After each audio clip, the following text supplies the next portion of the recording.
Muitas são as histórias contadas de acontecimentos sobrenaturais e inexplicáveis.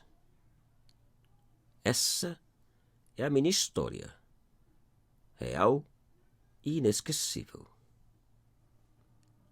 Quando éramos crianças e adolescentes, eu, meus 2 irmãos, um tio e um rapaz que trabalhava para o meu avô, resolvemos ir até a chácara do papai com a desculpa de reparar algumas cercas. Ao saber da nossa ideia ou intenção, o meu avô foi contra. Afinal, era dia da padroeira da cidade e, segundo ele, não devíamos trabalhar em tal dia. É pecado, disse o vô. Mas mesmo assim decidimos ir, pois a ideia principal não era trabalhar, e sim chupar tangerina, caju e comer todas as goiabas e mangas possíveis. E fomos, cada um em seu jumento preferido. A chácara ficava a poucos quilômetros da cidade, e chegamos lá por volta das 11 da manhã. Os reparos das cercas foram realizados pelos mais velhos em questão de minutos, e o restante do dia passamos desfrutando e aproveitando de tudo que por lá havia. Um dia alegre e divertido. Por volta das 4:30 da tarde, e reunidos na varanda da casa, ouvimos um batido de tambor do outro lado do rio, bem distante. Os mais velhos logo começaram a dizer que certamente eram os índios se preparando para um ataque e que devíamos sair antes que eles resolvessem atacar a chácara. Tudo para assustar os mais novos, eu e meu irmão caçula. Minutos depois, montamos nos jumentos e marchamos em direção à porteira, que ficava a menos de 1 quilômetro da casa. Na minha mente, eu podia ver os índios pintados, dançando, gritando e atacando sem piedade ou compaixão. Um pavor. Mas naquela região não havia tribos. Pura invenção dos mais velhos. Ao chegarmos na porteira, o tio desceu do seu jumento para abri-la. Montado no meu jumento, eu olhava para cada moita e para todos os lados, pensando nos índios. E para aumentar ainda mais o meu medo, o sol já se escondia na distância. Não via a hora de chegar em casa. Depois de todos passarem pela porteira, o tio a fechou e, antes de voltar a montar, resolveu fazer algo simplesmente inesperado. Em outras palavras, algo estúpido que marcou nossas vidas para sempre. Com todas as forças que possuía, ele gritou que os índios podiam bater os tambores, que já não tínhamos medo.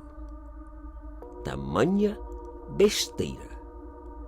Com aquele grito, infelizmente, ele pareceu abrir uma outra porteira. Uma porteira para o mundo ou um lado desconhecido e incompreensível do sobrenatural. Pois naquele instante, antes mesmo do tio montar, o tambor voltou a bater acompanhado de muitos outros, e de uma maneira simplesmente inexplicável e assustadora. Uma resposta que jamais esperávamos. O ruído ensurdecedor dos tambores tomou conta do lugar, batendo ao nosso redor, cercando e amedrontando. Surpresos, assustados e amedrontados, não sabíamos e não entendíamos o que passava. De onde saíram tantos tambores e quem os batiam? Pois além da batucada aterrorizante, não víamos índios. Não víamos ninguém. E o pior de tudo é que não havia moitas ou vegetação onde pudesse esconder tantos índios. Impossível. Eu e meu irmão, mais novo, começamos a chorar. Os mais velhos tentaram puxar ou empurrar os jumentos pela estrada ou para qualquer outra direção, mas eles não se moviam. Eles também pareciam sentir o mesmo que sentíamos: medo. com as orelhas murchas e os rabos escondidos, não saíam do lugar. Enquanto isso, os tambores batiam. Os índios invisíveis não pareciam ter dó ou misericórdia do nosso choro e pavor. Os coitados dos cachorros, que se encontravam adiante na estrada, tornaram a juntar o grupo com o rabo entre as pernas e também amedrontados. Nem sequer latiam. O pavor era geral e quase incontrolável. Os tambores continuavam cada vez mais alto e mais próximos. Nada podíamos fazer além de chorar e esperar pelo ataque final daqueles índios selvagens e invisíveis. O barulho ensurdecedor dos tambores não dava trégua. A impressão que tínhamos era que uns 100 ou mais índios batiam os tambores zombando do nosso pavor e miséria. Mas, como já disse, não havia índios. Não havia ninguém. Apenas o barulho horripilante dos tambores. O medo e o pavor de todos aumentava a cada segundo e a cada batida de tambor. A incerteza do que estava por acontecer era expressada por todos em lágrimas. E chorávamos, olhando em direção dos tambores sem nada a ver. Depois de alguns minutos, que mais pareceram uma eternidade, um dos mais velhos conseguiu puxar um dos jumentos para fora da estrada. E, graças a Deus, os outros o seguiram. Para onde? Não importava. O importante era sair daquele lugar na esperança de deixar os índios e seus tambores para trás. Mas de nada adiantou. Os tambores também seguiram. Minutos depois de termos entrado chapada adentro, agora no escuro e ainda mais apavorados, os tambores pararam. Silêncio total. O silêncio agora era mais apavorante que o barulho dos tambores. O medo de que havia chegado a hora do ataque final era quase intolerável. Ninguém queria ficar no rabo da fila. Além do medo, a preocupação de não saber para onde seguíamos era medonha. Porém, voltar para a estrada era fora de cogitação, pois talvez os índios e seus tambores estivessem escondidos e esperando. A única opção era seguir pelo mato, no escuro e sem rumo.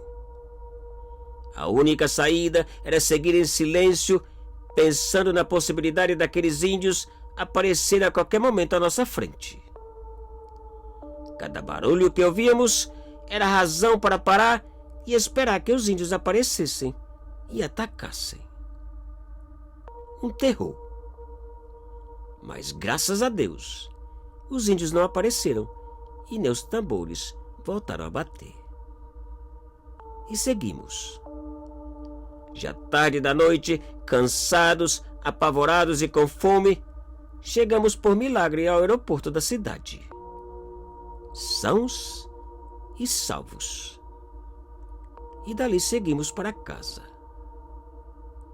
Ao chegarmos, reunimos ao redor da poltrona do voo e contamos detalhe por detalhe tudo o que havia passado.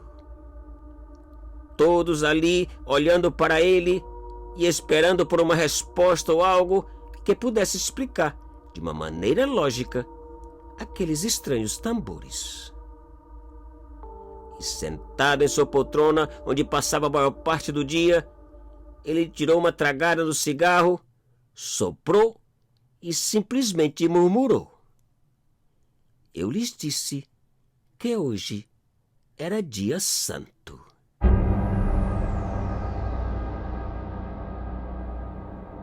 Te cuida e muito obrigado.